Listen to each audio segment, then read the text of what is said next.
So here we go. This is where we left off with yesterday. Okay.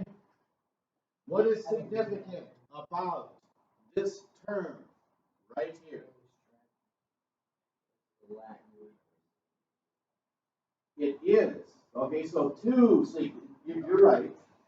But what else is significant about the term peripheral? Yeah, it's Latin for sponge.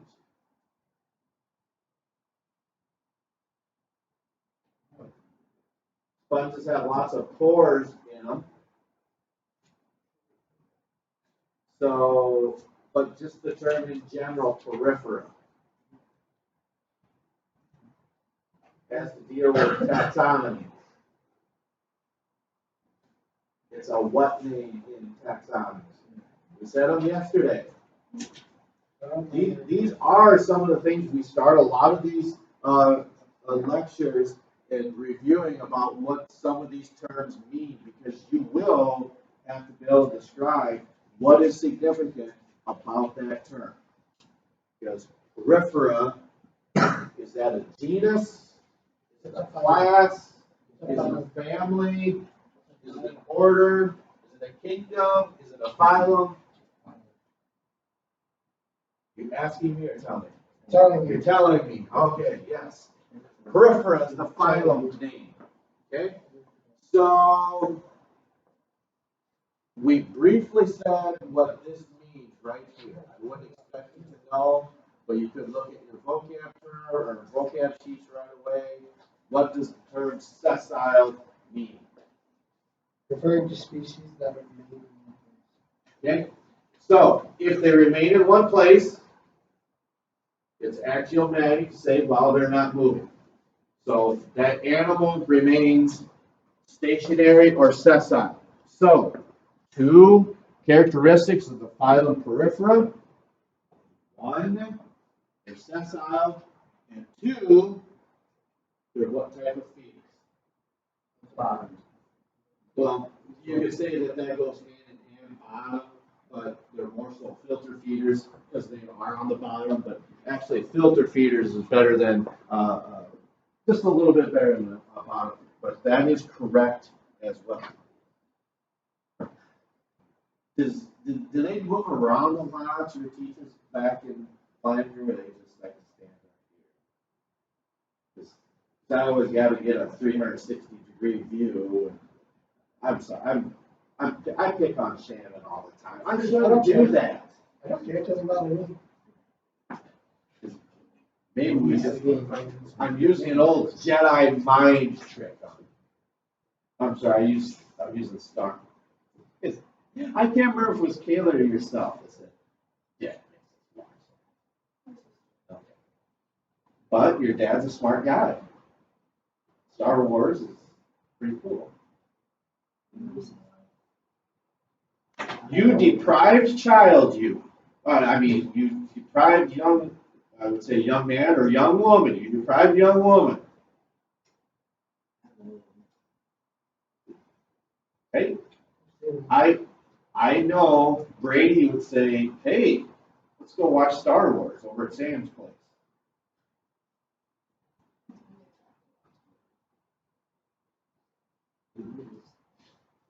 Yeah. This old Jedi mind trick I'm using. I'm making fun of you. What's that do? You're not sleeping, I know. I'm mean. I'm meaner than what they are over there. I'm mean, Tori. Okay. All right. Anyway, so these animals are sessile. They're filter feeders, and not very complex, because if these animals are not moving, we said they lack these two tissues. Muscular tissue and nervous. Okay? They don't have a skeleton like what we would picture. It's more so of a type of connective tissue. It gets to be a little more confusing when you're talking about higher order of animals, like when we get into that of the progression goes with fish, amphibians, the reptiles, the birds, and finally the mammals. But that's not until next spring. So now we're gonna start talking about some of those connective tissues that we're talking about. So these spicules that makes up that skeleton, like I said, they don't have a type of skeleton that we visualize as a skeleton.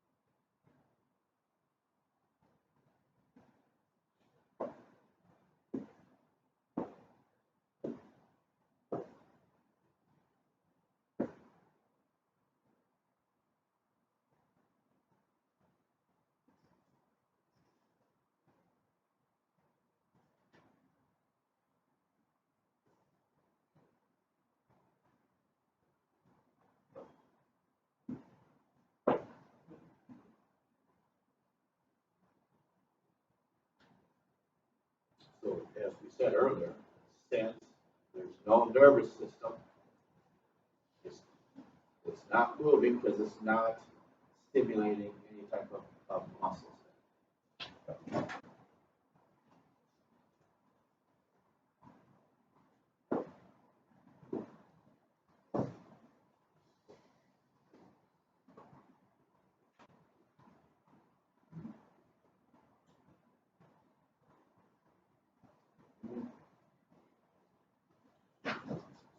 Forward.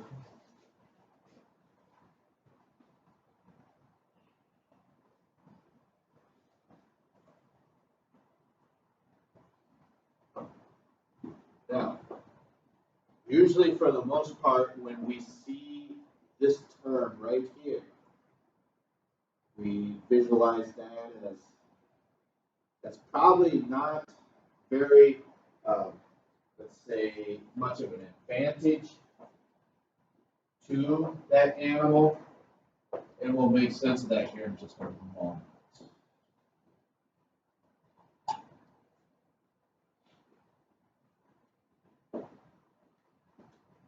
Because, who can I pick on here? Did you say me? Okay. So, now, you need to point to someone that I can pick on. Jen. No, besides you, sorry. All right, Alex. Okay? So, in this case, you look at Alex. In this term, you got to be careful when you say this. Alex, you're such a parasite. Would that be offensive? A lot of people would probably say that. Okay, so we can't just leave them two out of the dark. So Shannon, point to somebody else. Now you got to point to somebody else.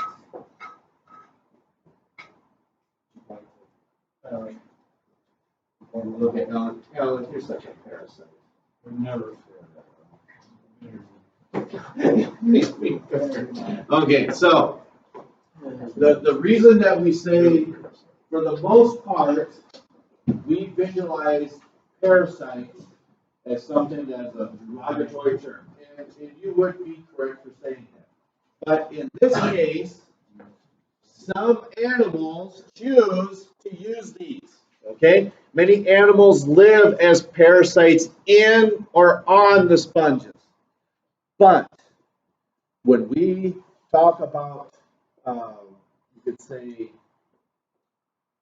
well, ticks and mites, or the different, I'm not too specific, even mosquitoes, yes. When we're talking about parasites, that means an animal that lives off of another one. Okay? So when you say, you're such a parasite. So in other words, what that means, maybe he's coming to say, I need $5. I need $5. I need $5. I do. I need $5. And they never do what? They never pay them back. They're relying on someone else to let's say, get them through, whether it's life or through their daily process. That's not, we're just using that as an example, just so you can say, oh, well, now we know most parasites are bad. But in this case, you could also look at when you watch Finding Nemo. Okay? When Marlin and Nemo are in the sea anemone, they kind of serve as a parasite, but do they harm the anemone? No. What do they do for the anemone? Keep it clean. Okay? So then there's got to be a reason that the clownfish keeps it clean that the anemone does for the clownfish. It protects it, gives it shelter. Okay? So in this case, not all times is the term parasitic or parasite bad. For the most part, yes, it probably is. But why would you think that some animals, and crabs are known for this? They'll actually take their pinches, they'll break off chunks of sponges and put on their shell. I'm willing to bet it probably says it on. I don't know. Take a peek. Yes. Okay. So when we look at this statement right here, everyone's probably gone through I wouldn't say the process, but have had food poisoning at one time or another. Most recently, has that happened to anybody? Okay. So, do you mind sharing what you think that might have been? Okay. Yeah. Okay. But these caramel rolls? These? Not these. Oh, okay. Well, sometimes what can happen, and it happens to me too. But think of whatever it was you had at school or I don't know, I'll say venue, but the establishment that you got that caramel roll from.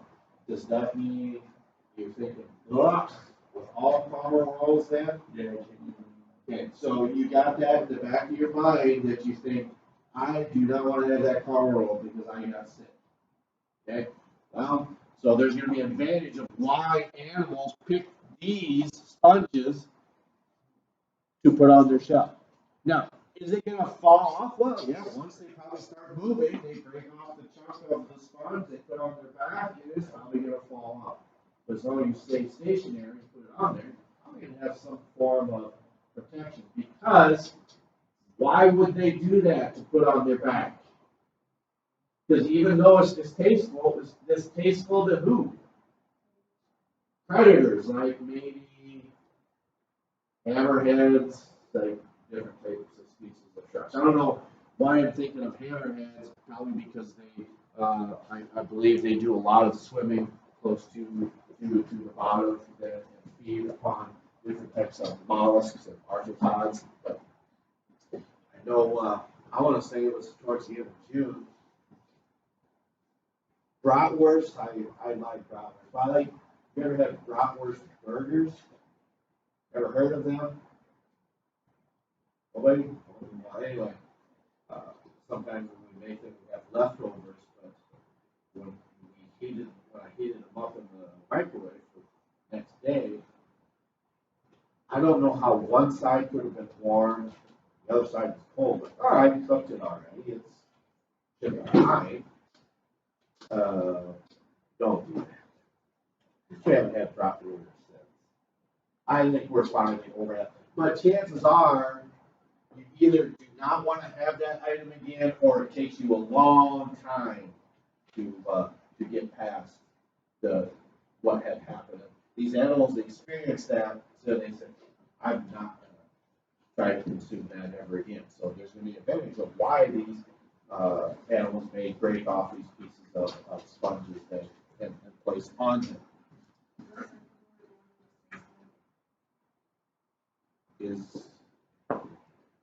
Is what now? Oh, distasteful. Find them. Yeah. Yes. Did I?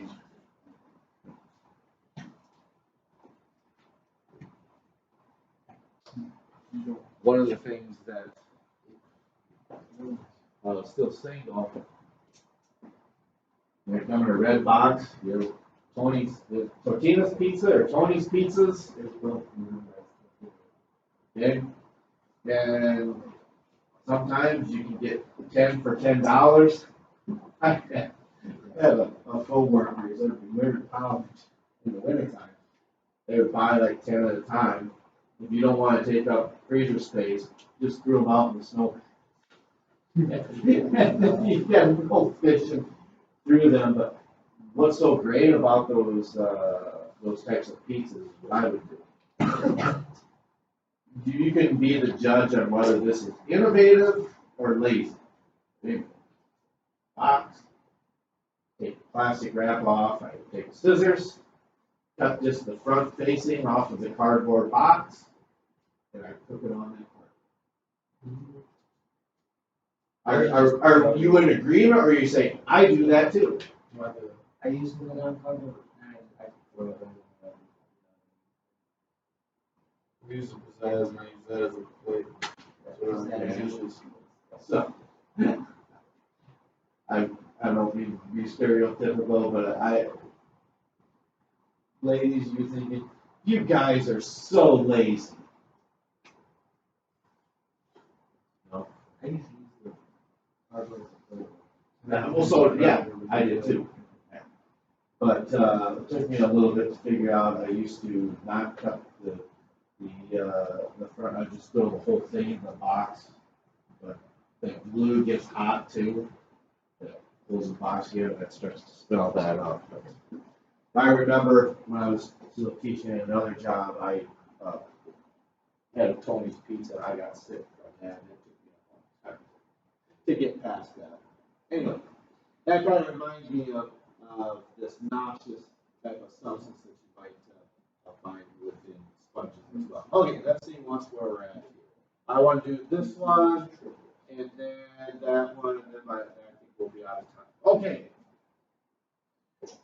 This would be a third characteristic that these animals have. Okay? They're sessile, they're filter feeders, and they have this structure, an osculum. Okay? So you can't really see it, but if you're looking here, the osculum is up here on top. And not all sponges just have one. The most complex, the lupinoids, have multiple osculum or osculums. Okay?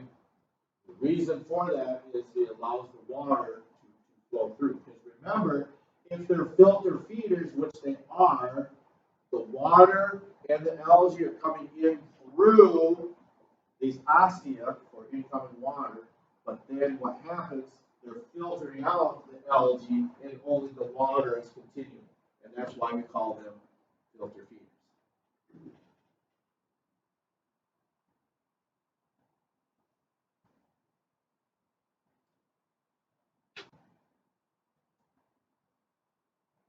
So, for instance,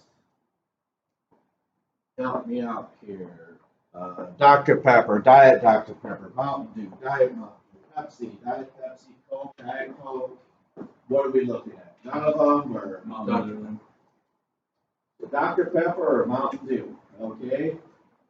So, you two are maybe working on a shop project later on or something like that. It's due the following day. I remember this was Saturday night, keep in mind. A friend of mine, we were working on project in college. Saturday night, we finally wrap it up. And I took a picture of him. He's holding the project, pointing at the clock. It was 2 a.m. Saturday morning. We finally wrapped it up, which would make it Sunday. Sunday morning. But anyway, so you two are up all night, and I got my Dr. Pepper. I got my Mountain Dew. Holy cow. 6-pack wasn't enough. I gotta go get some Mountain Dew. I gotta go get some more Dr. Pepper. These are cans, not bottles. I probably had 7 or 8 of them. But your body really can't tolerate. Well, it can, but what's gonna happen? God darn it, we can't get anything done because you're always going where? To the bathroom. Okay? Why? Well, yeah, it's hot, but it's not just there's something specific in that pop. Say that again. Caffeine. Okay? Caffeine is toxic to the human body. Okay? In large amounts. Okay? So it's water soluble, which it is. So that means that one of two things has to happen. It's going to go through your liver, and it's going to convert it to a usable substance. Or if it's not going through the liver, it's going through these guys back here, the kidney. Again, remember it's water soluble, so it's mixing with a whole bunch of water. That's the only way you can get rid of all this excess caffeine, and then all of a sudden you're going to the bathroom a lot because you're filtering all that outside of your body because you don't want it in your bloodstream. So your kidneys have to work a little overtime, and eventually you do need to start rehydrating. Why would that be? Well, no, it could lead to that if it was that extreme. But what's causing you to be dehydrated? Losing all that what? Losing all that water. That's the only way you can get rid of that unless you want to throw it out, but I wouldn't suggest that. So then, sometimes it might seem like you're getting it both ways. I mean, you're losing all the water because of the substances you might be consuming, and then start rehydrating. So that's what I try to do. I typically don't have any coffee after 12 o'clock. Usually 4th hour is my last one when you start filling these up and drinking water and going through the rehydration process. All right, so last one.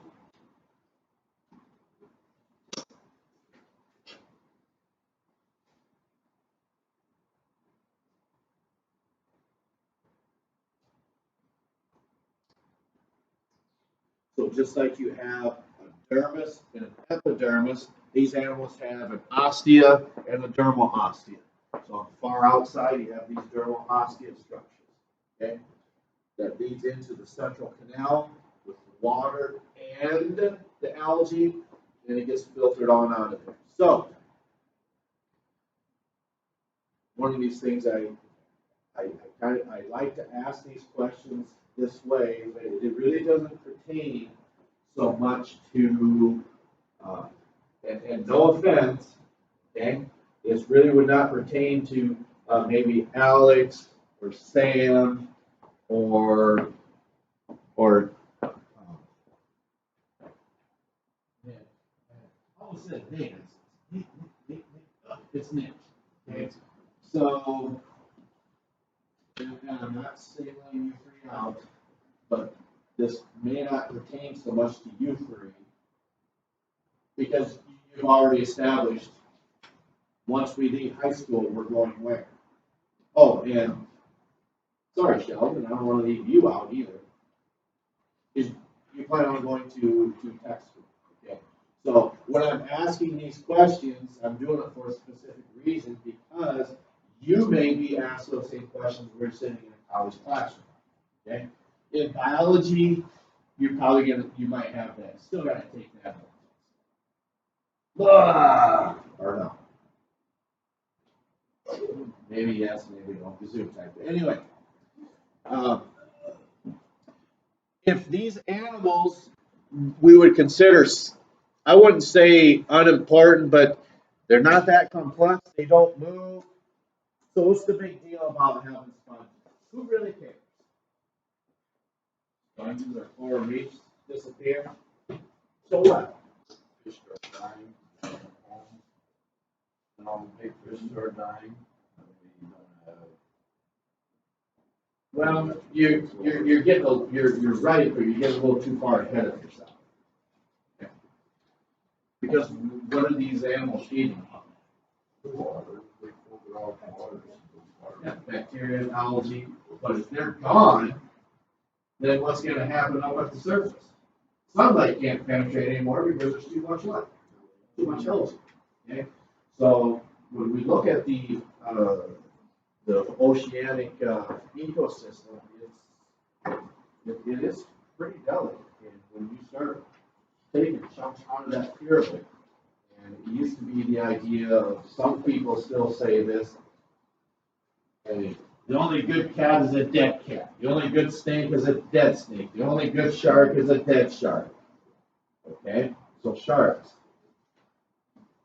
Do we want them out of the water? No, because they keep it's kind of like they said about sharks, we kind of keep the natural order in the water. Okay? Because, there again, you remove the top rung of that pyramid, who are these sharks eating? Big fish like tuna. So if the sharks are gone, now all of a sudden the tuna explode with populations. Well, then the fish that the tuna prey upon is going to be gone. And then once that's gone, then all your tuna starve. So populations will crash because it is a delicate type of pyramid that we're dealing with. Okay, we will pick up with this again tomorrow.